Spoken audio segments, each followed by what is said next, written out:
நான் தானே பாரிஜாத பூந்தேனே கல்வி போல் காதலை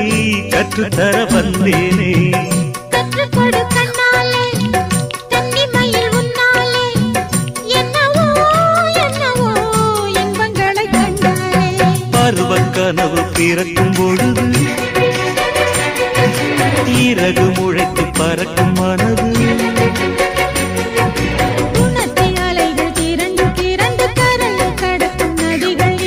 இமைதானே கண்ணை சேர்ந்தது